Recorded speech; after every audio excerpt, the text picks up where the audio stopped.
के लिए पुलिस को वाटर कैनन का इस्तेमाल करना पड़ा। उग्र भीड़ को पानी की बौछारें भी थाम नहीं पा रही थी। दरअसल एकता कपूर के सीरियल जोधा अकबर पर विवाद थमता नजर नहीं आ रहा है। इस सीरियल के विरोध में देश भर से राजपूत समाज के लोग दिल्ली में प्रदर्शन करने के लिए जुटे। इनका कहना है कि सीरियल में इतिहास के साथ छेड़छाड़ की गई है, इसलिए इसे बंद किया जाए। हालांकि एकता कपूर ने पहले ही राजपूत समुदाय से माफी मांग ली है और सीरियल का नाम बदलने को भी राजी हो गई हैं, लेकिन सीरियल को पूरी तरह से बंद करने की मांग जोर पकड़ रही है। दिल्ली में बीजेपी ने प्याज की बड़ी कीमतों को लेकर सरकार के खिलाफ प्रदर्शन किया। पोस्टर बैनर लेकर बीजेपी नेताओं कार्यकर्ताओं ने मार्च निकाला। प्रदर्शन के साथ साथ बीजेपी कार्यकर्ताओं ने लोगों को सस्ती दरों में प्याज बेचने के लिए सड़क किनारे स्टॉल लगाए। दिल्ली सरकार के 50 रुपए किलो प्याज के जवाब में बीजेपी ने 40 रुपए किलो के हिसाब से प्याज की बिक्री की। वाराणसी में प्याज की बड़ी कीमतों को लेकर के लोगों ने विरोध प्रदर्शन किया। लोगों ने हाथों में प्याज और पोस्टर लेकर बड़ी कीमतों के लिए जमाखोरी और कालाबाजारी को जिम्मेदार ठहराया। कानपुर में प्याज को लेकर कारोबारियों की खास पहल देखने को मिली। कारोबारी संगठनों के सहयोग से यहां पर लोगों को 35 रुपए किलो प्याज मुहैया कराया जा रहा है। इन संगठनों ने थोक व्यापारियों से गुजारिश की है कि वो नो प्रॉफिट नो लॉस के तर्ज पर जनता को प्याज बेचें। असम में भी कई कारोबारियों ने जनता के प्याज के आंसू पोंछने की पहल की है। यहां की कई दुकानों में लोगों को 37 से 47 रुपए के बीच प्याज बेचा जा रहा है, जबकि आम भाव इसके मुकाबले 2 गुना है। बीजेपी चुनाव प्रचार समिति की बैठक में नरेंद्र मोदी ने बूथ मैनेजमेंट पर जोर दिया। उन्होंने कहा कि बूथ स्तर पर तैयारी करनी होगी और नए मतदाताओं को वोट देने के लिए बूथ तक लाना होगा। उस जनता तक पहुंचकर उनको पोलिंग बूथ तक लाने का काम हमें करना है प्रभावी तरीके से, और ये एक चुनौती होती है हर चुनाव। इस चुनौती को हम अवसर में बदलेंगे। बीजेपी अब मिशन 272 प्लस पर काम करेगी, यानी बीजेपी अपने बूते बहुमत के आंकड़े 272 को पार करना चाहती है। 272 सीटों से ज्यादा सीटें पाने का खुद के बलबूते पर वो मिशन 272 प्लस।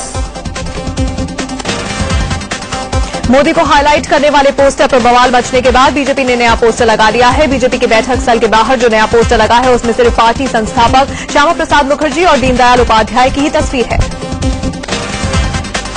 बीजेपी के नए पोस्टर में पार्टी के किसी मौजूदा नेता की तस्वीर नहीं है। न अटल बिहारी वाजपेयी है, न लालकृष्ण आडवाणी और न ही नरेंद्र मोदी।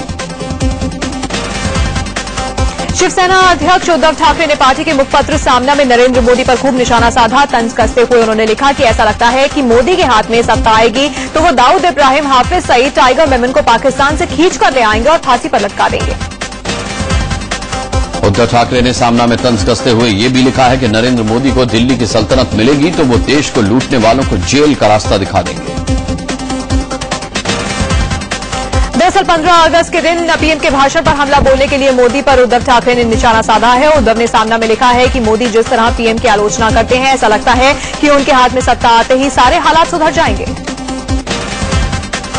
साधु यादव को लेकर बीजेपी में एक घमासान छिड़ता दिख रहा है। सुशील मोदी ने जहां साधु यादव के लिए पार्टी में नो एंट्री की बात कही है, वहीं रामेश्वर चौरसिया को साधु यादव से परहेज नहीं है। उसमें देखा जाएगा कि इससे आने से फायदा और घाटा और नफा नुकसान को देखते हुए राजनीति करता आदमी। राजनीति हम ज्यादा से ज्यादा सांसद विधायक जीतने के लिए करते हैं, तो घाटा और नफा नुकसान को देख करके हम कोई कदम उठाएं। हालांकि आरजेडी सुप्रीमो लालू प्रसाद यादव के साले और कांग्रेस नेता साधु यादव पहले ही कह चुके हैं कि उनका बीजेपी में जाने का कोई इरादा नहीं है। बीजेपी में हम जाने का कहाँ कोई बात कर रहे हैं। हम तो नरेंद्र भाई मोदी की बात बोल रहे हैं कि देश की सुरक्षा उनके हाथ में जा रहा है। कैसे मजबूत करेंगे नरेंद्र मोदी को? अरे नरेंद्र भाई मोदी खुद मजबूत आदमी है और देश को मजबूत करेंगे। कांग्रेस नेता साधु यादव ने राहुल गांधी के मुकाबले नरेंद्र मोदी को पीएम पद का बेहतर दावेदार बताया तो कांग्रेस विफल उठी। देश का प्रधानमंत्री कौन कॉम्पिटेंट है कौन इनकॉम्पिटेंट है, इसका फैसला साधु यादव जैसे लोग करने लगे तो बिल्कुल ऐसा है जैसे एक अनपढ़ आदमी ये तय करने लगे कि कौन सा प्रिंसिपल अच्छा है, पढ़ा लिखा है और कौन सा प्रिंसिपल अनपढ़ है। भारत नेपाल बॉर्डर पर गिरफ्तार किए गए आतंकी अब्दुल करीम टुंडा ने फिर से धमाके की धमकी दी है। सूत्रों से हवाले से खबर है कि टुंडा ने कहा है कि जेल से बाहर आने पर वो फिर से धमाके करेगा। साथ ही अपने किए पर टुंडा को कोई पछतावा नहीं है। उधर आतंकी अब्दुल करीम टुंडा ने दिल्ली पुलिस के सामने पूछताछ में यह माना है कि उसकी हाफिज सईद से मुलाकात हुई। पाकिस्तान में बैठा जमात उद दावा का चीफ हाफिज सईद मुंबई हमले का मास्टरमाइंड है। अब्दुल करीम टुंडा ने पूछताछ में यह भी कबूल किया है कि उसे 26/11 मुंबई हमले की पहले से जानकारी थी। हालांकि उसने यह भी कहा कि मुंबई में हुए आतंकी हमले में उसका कोई हाथ नहीं था। दिल्ली पुलिस की स्पेशल सेल की गिरफ्त में आए आतंकी अब्दुल करीम टुंडा ने हाफिज सईद और आईएसआई का कच्चा चिट्ठा खोलकर रख दिया है। पूछताछ में टुंडा ने बताया कि हाफिज को पाकिस्तानी खुफिया एजेंसी आईएसआई से पूरी मदद मिलती है। आतंकी अब्दुल करीम टुंडा ने हाफिज सईद के साथ हुई बातचीत का भी खुलासा किया है। टुंडा का कहना है कि हाफिज भारत में धमाका करने के लिए उकसाता रहता है। हाफिज पीओके और टेरर कैंप के साथ साथ एलओसी पर भी जाता था और हमले करने के लिए उकसाता था। टुंडा ने लश्कर के कमांडर जकीउर रहमान लखवी से लाहौर में मिलने की बात भी कबूली है। टुंडा ने कहा कि लखवी भारत के खिलाफ जहर उगलता है, लेकिन उसने ये भी कहा कि 26/11 मुंबई हमले के बाद से ही वो लखवी से नहीं मिला। आतंकी अब्दुल करीम टुंडा को बाबा के कोड नाम से जाना जाता था। टुंडा के साथ साथ उसका बेटा भी आतंकवादी है, जो कि कश्मीर में हुए धमाकों में शामिल रहा है। अपने आतंकी साथी की मौत के बाद टुंडा ने उसकी बेटी से शादी रचा ली थी। पूर्व केंद्रीय गृह सचिव आरके सिंह ने कहा कि अब्दुल करीम टुंडा की गिरफ्तारी एक बड़ी उपलब्धि है। उन्होंने कहा कि टुंडा आतंकवादियों को ट्रेनिंग भी देता था। ये बहुत सारे बम ब्लास्ट में इन्वॉल्व था ही, लेकिन उतना ही नहीं, ये मोटिवेटर भी था, रिक्रूटर भी था, ट्रेनिंग भी देता था और प्लानिंग भी करता था और एलईटी से संपर्क में रहता था, एलईटी के लिए काम करता था। एलईटी के रिक्रूट्स को वो बम मेकिंग सिखाता था। आतंकी अब्दुल करीम टुंडा से राजस्थान एटीएस की टीम ने भी पूछताछ करने वाली है। राजस्थान एटीएस को टुंडा की तलाश 1993 में जयपुर में टिफिन बम ब्लास्ट कराने को लेकर है। आतंकी अब्दुल करीम टुंडा देश में हुए करीब 40 धमाकों में शामिल रहा है। हरियाणा के सोनीपत में 96 में हुए सीरियल धमाकों में भी टुंडा का हाथ था। इस धमाके में कई लोग घायल हुए थे।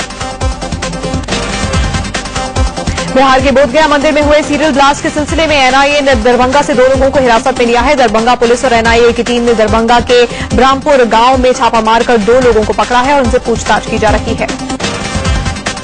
जम्मू कश्मीर के कुपवाड़ा में आतंकवादियों ने एक बार फिर घुसपैठ की कोशिश की है। यहां आतंकियों की तरफ से फायरिंग की गई है, जिसके जवाब में सेना ने भी जवाबी कार्रवाई की। पाकिस्तान अपनी हरकतों से बाज नहीं आ रहा है। जम्मू कश्मीर के मेंढर इलाके में पाकिस्तानी सैनिकों की तरफ से एक बार फिर से फायरिंग की गई है। 4 दिन की छुट्टी के बाद सोमवार से फिर संसद का सत्र शुरू हो रहा है, लेकिन सोमवार को लोकसभा में फूड सिक्योरिटी बिल पर चर्चा नहीं हो पाएगी। मंगलवार यानी कि 20 अगस्त को फूड सिक्योरिटी बिल पर लोकसभा में चर्चा हो सकती है। 20 तारीख को राजीव गांधी की जयंती भी है और कांग्रेस चाहती है कि इस रोज बिल पर बहस करवाकर इसे पास करा लिया जाए। मौजूदा मानसून सत्र में राज्यसभा में लोकपाल बिल पर चर्चा होने की संभावना है।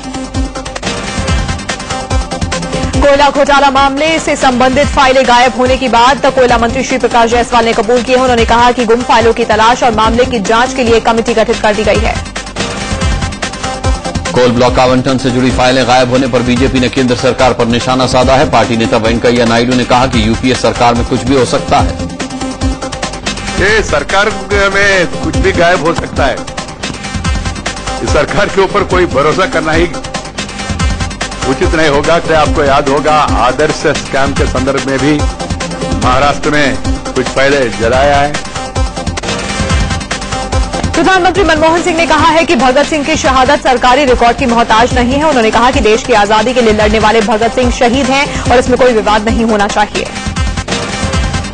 दरअसल देश की आजादी के लिए फांसी पर चढ़ने वाले भगत सिंह का नाम सरकारी दस्तावेजों में शहीद के रूप में दर्ज नहीं है। फिल्म अभिनेता अनुपम खेर ने भगत सिंह मामले को लेकर हैरानी जाहिर की है। उनका कहना है कि ये जानकर बेहद हैरान है वो कि भगत सिंह को अभी तक शहीद का आधिकारिक दर्जा नहीं मिला है। दिल्ली में बीजेपी कार्यालय के बाहर कांग्रेस कार्यकर्ताओं ने जमकर हंगामा किया। दरअसल ये लोग बीजेपी के स्वतंत्रता दिवस के मौके पर आयोजित एक कार्यक्रम में अश्लील डांस से नाराज हैं। मध्य प्रदेश के मुख्यमंत्री शिवराज सिंह चौहान ने फिर जोर देकर कहा है कि वो प्रधानमंत्री पद के दावेदार नहीं हैं। मध्य प्रदेश में सीएम शिवराज सिंह चौहान की जन आशीर्वाद यात्रा दमोह पहुंची है। मध्य प्रदेश के सीएम शिवराज सिंह चौहान की जन आशीर्वाद यात्रा के जवाब में कांग्रेस भी रथ यात्रा निकालने की तैयारी में है। प्रदेश कांग्रेस के अध्यक्ष कांतिलाल भूरिया की अगुवाई में पार्टी इस रथ यात्रा की तैयारी में जुट गई है। शिवराज सरकार सरकारी कर्मचारियों को चुनावी तोहफा देने वाली है। मध्य प्रदेश के सीएम शिवराज सिंह चौहान ने कहा है कि राज्य सरकार के कर्मचारियों की रिटायरमेंट की उम्र 60 से 62 साल करने पर विचार किया जा रहा है। सोमवार से फिर से छत्तीसगढ़ के मुख्यमंत्री रमन सिंह विकास यात्रा पर निकल रहे हैं। उनकी इस विकास यात्रा में सुषमा स्वराज भी शरीक होंगी। भोपाल पहुंचे गोविंदाचार्य ने यूपीए एनडीए पर जमकर निशाना साधा। उन्होंने कहा कि लोकतंत्र बचाओ मंच इन दोनों गठबंधन का विकल्प देगा। देश में बेरोजगारी बढ़ने की बात को कांग्रेस महासचिव दिग्विजय सिंह ने खारिज किया है। उन्होंने ट्वीट करके कहा है कि साल 2004 से 2010 तक देश में 1 करोड़ 20 लाख रोजगार मिले हैं। पश्चिम बंगाल से अलग गोरखालैंड राज्य की मांग को लेकर दार्जिलिंग में सर्वदलीय बैठक की गई। आरएलडी ने एक बार फिर से अलग हरित प्रदेश की मांग दोहराई है। मेरठ में आरएलडी नेता जयंत चौधरी ने कहा कि तेलंगाना राज्य को मंजूरी मिलने के बाद अब हम अलग हरित प्रदेश का मुद्दा संसद में उठाएंगे। भोजपुरी अभिनेता और गायक मनोज तिवारी के भोजपुरी एकेडमी सम्मान लौटाने का मामला तूल पकड़ता जा रहा है। दरअसल गायिका मालिनी अवस्थी को बिहार में भोजपुरी एकेडमी का ब्रांड एम्बेसडर बनाए जाने से भोजपुरी स्टार मनोज तिवारी नाराज हैं। बिहार के मुख्यमंत्री नीतीश कुमार भले ही राज्य में सुशासन का दावा करते हों, लेकिन नीतीश ने वीआईपी विधायकों और सांसदों की सुरक्षा बढ़ाने का आदेश दिया है। बिहार सरकार में मंत्री रमईराम के सरकारी आवास के आधे हिस्से को कोर्ट ने उनसे छीन लिया है। गया में इमामगंज के गांधी मैदान में जेडीयू का कार्यकर्ता सम्मेलन हुआ। सम्मेलन में कृषि मंत्री नरेंद्र सिंह और स्थानीय विधायक उदय नारायण चौधरी समेत कई वरिष्ठ नेताओं ने हिस्सा लिया। समाजसेवी अन्ना हजारे को जौनपुर कोर्ट से बड़ा झटका लगा है। अदालत ने तिरंगे के अपमान को लेकर अन्ना के खिलाफ मुकदमा दर्ज करने के आदेश दे दिए हैं। इशरत एनकाउंटर केस के आरोपी सीनियर आईपीएस अफसर पीपी पांडे को गुजरात सरकार ने निलंबित कर दिया है। पनडुब्बी आईएनएस सिंधु रक्षक हादसे में छठे नौसैनिक का भी शव बरामद कर लिया गया है। 13-14 अगस्त की रात मुंबई के नेवल डॉकयार्ड में हुए इस हादसे में 18 नौसैनिक लापता हो गए थे। दिल्ली के पांडव नगर इलाके में लोग पानी की समस्या से जूझ रहे हैं। रक्षाबंधन के दिन दिल्ली और एनसीआर में महिलाएं मुफ्त में सफर कर सकती हैं। दिल्ली सरकार ने इस साल भी रक्षाबंधन के मौके पर बहनों को डीटीसी बसों में मुफ्त सफर करने का तोहफा दिया है। नई दिल्ली रेलवे स्टेशन से जाने वाले यात्रियों के लिए खुशखबरी है। यहां प्लेटफॉर्म पर जल्दी ही एक बड़ा वेटिंग रूम बनाए जाने की तैयारी की जा रही है। पूर्व राष्ट्रपति और वैज्ञानिक एपीजे अब्दुल कलाम लड़ाकू विमान उड़ाने वाले पायलट बनना चाहते थे। अपनी नई किताब माई जर्नी में उन्होंने ये लिखा है। दिल्ली में नशे में धुत एक पुलिस वाले का हंगामा देखने को मिला। जसवीर सिंह नाम का एक कांस्टेबल नशे में धुत होकर सड़क पर कार दौड़ा रहा था। राजस्थान के बारां में स्वतंत्रता दिवस पर आयोजित एक कार्यक्रम में नाचने वाले थाना प्रभारी पृथ्वीराज मीणा को लाइन हाजिर कर दिया गया है। यूपी के शामली में गैंग रेप और लूटपाट के आरोपी पुलिस वालों की गिरफ्तारी की मांग को लेकर गांव वालों ने जमकर हंगामा किया। कानपुर में पुलिस के डर से एक युवक ने आत्महत्या कर ली। बताया जा रहा है कि धर्मेंद्र नाम के इस युवक की अपने पड़ोसी के साथ मामूली कहासुनी हुई थी, जिस पर पुलिस धर्मेंद्र को पकड़ने उसके घर पहुंची थी। यूपी पुलिस की करतूत ने एक बार फिर खाकी को शर्मसार किया है। कानपुर में एक शख्स के नदी में कूदने के बाद सीमा विवाद की वजह से 2 थानों की पुलिस उलझी रही। सहारनपुर के नंदपुर गांव में 2 महीने पहले थाने के अंदर हुई एक शख्स की मौत को लेकर बीएसपी ने मोर्चा खोल दिया है। इस मामले में 4 पुलिस वालों को आरोपी बनाया गया था। कानपुर में ट्रैफिक पुलिस की लापरवाही के विरोध में लोगों ने एसपी ट्रैफिक के ऑफिस के बाहर हंगामा किया। बिहार के मुंगेर में गंगा नदी में एक नाव डूब गई। हादसे में एक बच्चे की डूबने से मौत हो गई, जबकि 6 लोगों का पता नहीं चल पाया है। कन्नौज के तिरवा में एक कच्चा मकान गिरने से 3 मासूमों सहित 5 लोगों की मौत हो गई। मध्य प्रदेश के शिवपुरी में सुल्तानगढ़ फॉल देखने गए पर्यटक मुसीबत में फंस गए। सुल्तानगढ़ फॉल के पानी के तेज बहाव में 3 पर्यटक बह गए। हरियाणा के गोहाना में एक घर पर आसमानी बिजली गिरने से एक शख्स की मौत हो गई, जबकि 4 लोग गंभीर रूप से जख्मी हो गए। असम में पुलिस ने दुर्लभ किस्म की एक छिपकली के साथ एक शख्स को गिरफ्तार किया है। बरामद की गई छिपकली की कीमत अंतर्राष्ट्रीय बाजार में 1 करोड़ रुपए बताई गई है। रोहिणी में पूर्व एसीपी सत्यवीर दहिया का शव संदिग्ध हालत में उनके घर पर मिला है।